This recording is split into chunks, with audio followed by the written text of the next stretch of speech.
नमस्ते, hello everyone. मैं हूं अपर्णा और आप हैं मेरे साथ अपनी बात अपर्णा के साथ में, जहां है पॉजिटिव एनर्जी से भरी हुई इंस्पिरेशनल और मोटिवेशनल बातें हमारी और आपकी।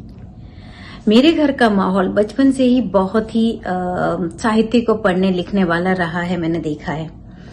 पापा को हिंदी साहित्य में बहुत रुचि है, हमेशा कुछ न कुछ पढ़ना लिखना उनका चलता रहता है।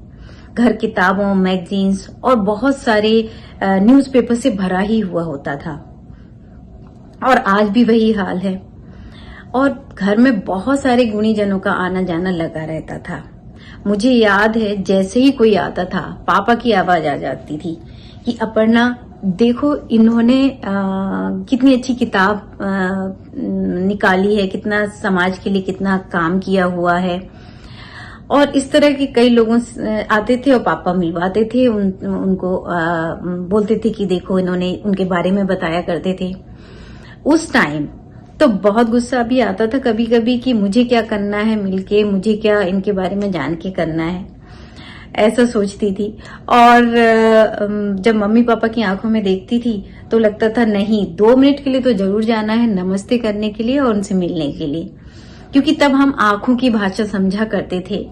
आज के बच्चों के जैसे नहीं कि मतलब दिन भर मोबाइल गैजेट जैसे चीजों में रहते हैं और आंखें ही जब नहीं मिलती तो आंखों की भाषा का तो अलग ही बात है।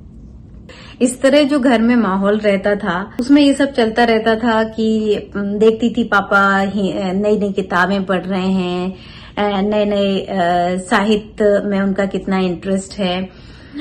मुझे याद है मेरे भाई बहनों में कई बार बहुत लड़ाई हो जाया करती थी और आसपास हम लोगों को पेपर्स, मैगजीन्स के बंडल्स नजर आते थे और हम लोग एक दूसरे को वही एक दूसरे के ऊपर फेंक दिया करते थे।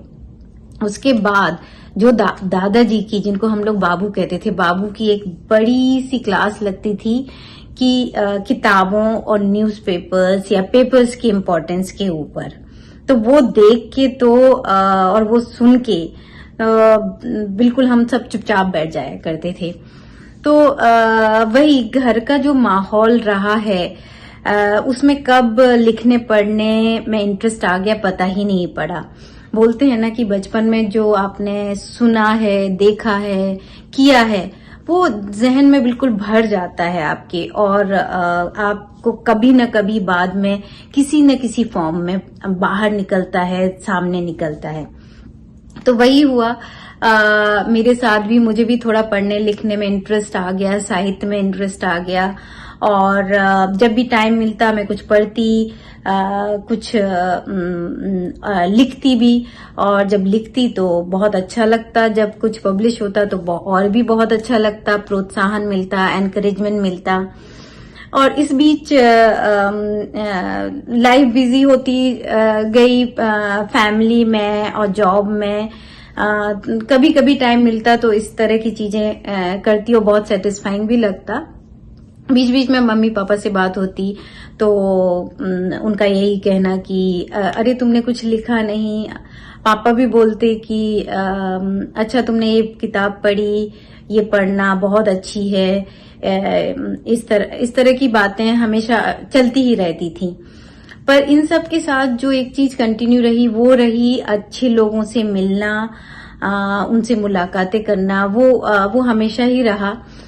तो एक दिन सोचा कि इन छोटी बड़ी मुलाकातों को क्यों ना संभाल के रखा जाए, क्यों ना संजो के रखा जाए।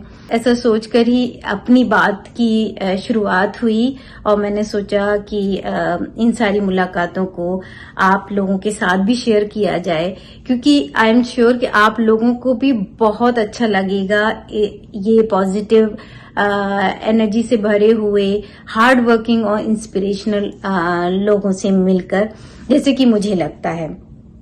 तो आप भी मिलते रहिए मेरे साथ इन अच्छी पर्सनैलिटीज से।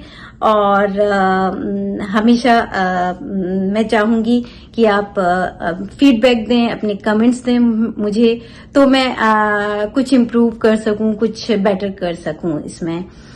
और फिर मिलते हैं, चलिए। और तब तक के लिए बहुत हेल्दी रहिए, बहुत हैप्पी रहिए और टेक केयर। नमस्ते, बाय।